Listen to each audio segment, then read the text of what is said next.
Selamat berjumpa kembali di dalam layanan audio Sahabat Seperjalanan. Hari ini adalah hari Selasa 19 Oktober 2021. Tema renungan dan saat teduh kita dengan judul Membersihkan Racun Keluarga. Membersihkan racun keluarga.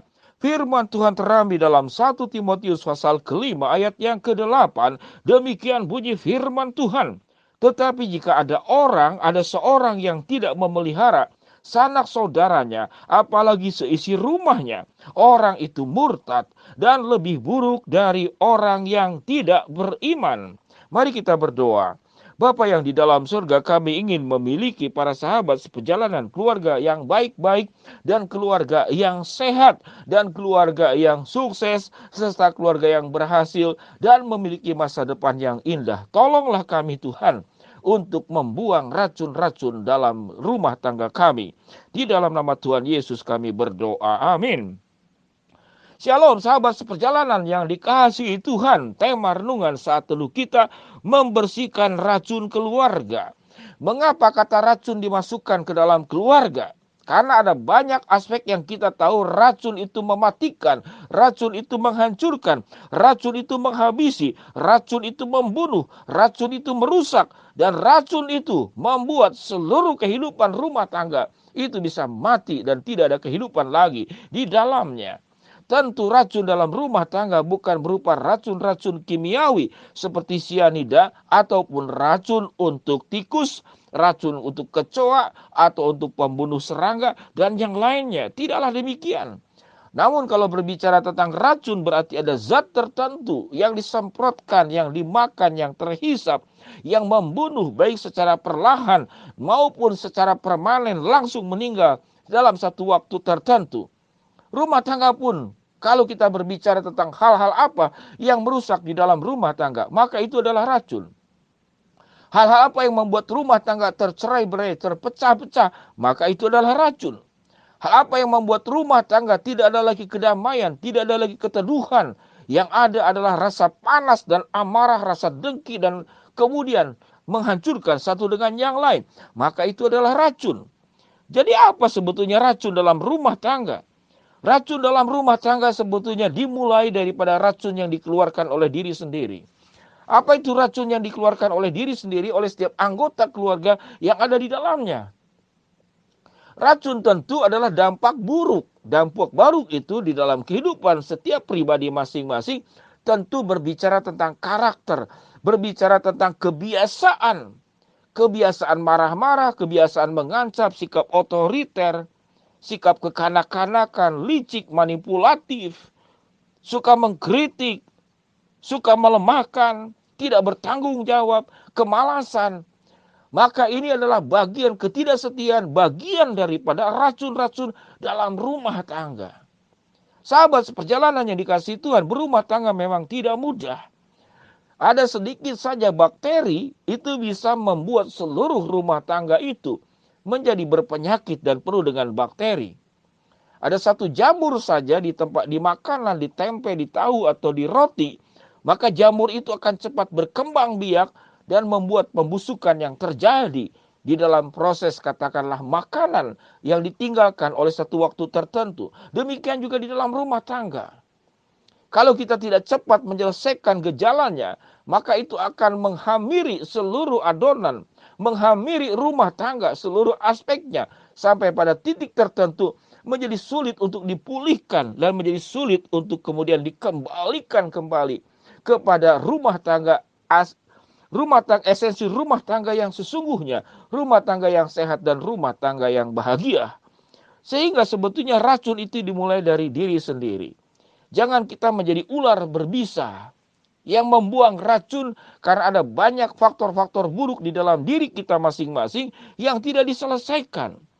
Yaitu karakter-karakter buruk, karakter-karakter yang tidak setia, pemarah, tidak sabar, tidak bisa dipercaya, tidak bertanggung jawab, tidak tahu prioritas, tidak punya empati, tidak mau mendengarkan, inginnya menang sendiri, egois, narsistik, apalagi, atau sikap pesimis. Segala sesuatu sudah tidak ada harapan lagi, sudah tidak ada harapan lagi.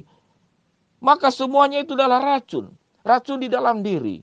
Nah, racun di dalam diri baik ada pada suami, baik ada pada istri, baik ada pada anak-anak, dan anak-anak biasanya dampak daripada orang tua.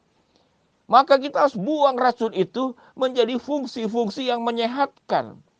Kita harus menjadi pribadi yang tidak mengeluarkan racun, tapi menularkan antibodi, menularkan imunitas, menularkan energi yang sehat, yang keluar dari setiap pribadi kita masing-masing.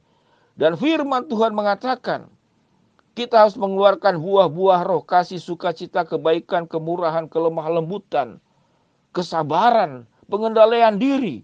Semua aspek-aspek yang baik itu harus dihasilkan di dalam diri. Caranya bagaimana? Alkitab mengatakan, kita harus menjadi seperti ranting yang ada di dalam pokok anggur, yang kita akan menghasilkan buah pada musimnya yang tidak layu daunnya, dan apa saja yang akan diperbuat oleh kami semua menjadi berhasil. Itu dalam Mazmur pasal yang pertama.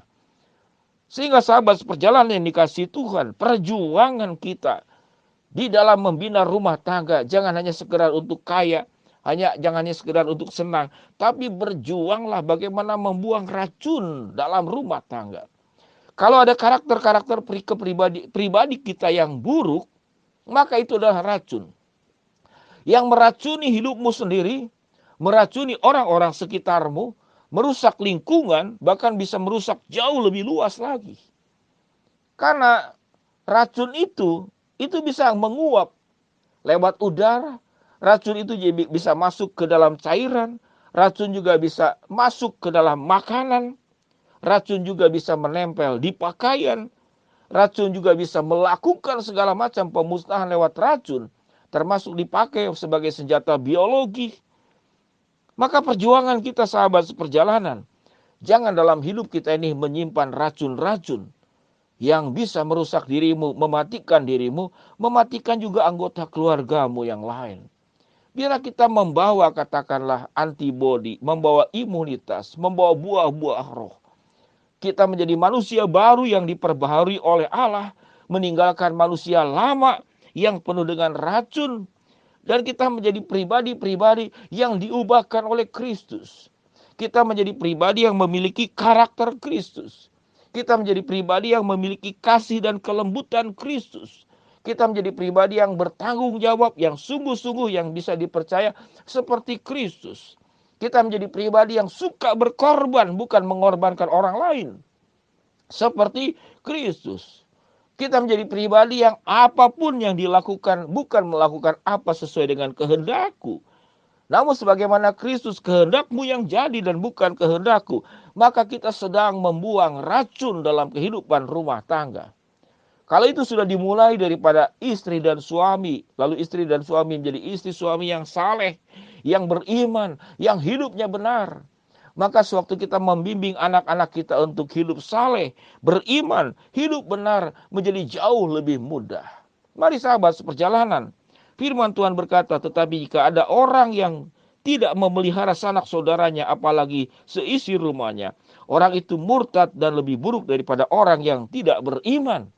Biarlah kita menjadi orang yang dikatakan di dalam firman Tuhan, memelihara sanak saudaranya dan seisi rumahnya, dimulai daripada belajar memelihara, merawat diri sendiri, tidak menghasilkan racun, tapi menghasilkan anugerah kehidupan, menghasilkan imunitas, menghasilkan kesehatan, menghasilkan perkara-perkara baik untuk keluarga kita. Maka kita percaya rumah tangga kita akan disehatkan, dijauhkan dari semua racun kehidupan rumah tangga. Mari kita berdoa. Bapa yang di dalam surga, ya Tuhan, hamba-Mu berdoa kalau ada racun dalam kehidupan rumah tangga kami, di dalam nama Tuhan Yesus, kami patahkan, kami buang, dan kami menghasilkan selalu yang hal-hal indah di dalam kehidupan kami. Hamba-Mu berdoa yang sakit, Tuhan jamah sembuhkan, yang sedang menghadapi hambatan, Tuhan bukakan jalan, yang sedang berdoa memohon sesuatu kepada Tuhan, Engkau kabulkan sesuai dengan waktu, rencana, dan kehendak-Mu. Di dalam nama Tuhan Yesus kami berdoa. Amin. Shalom sahabat seperjalanan yang dikasihi Tuhan. Selamat berjuang membersihkan racun keluarga. Dalam nama Tuhan Yesus kami berdoa. Menyerahkan setiap sahabat seperjalanan tetap kuat menjalani kehidupan ini. Amin.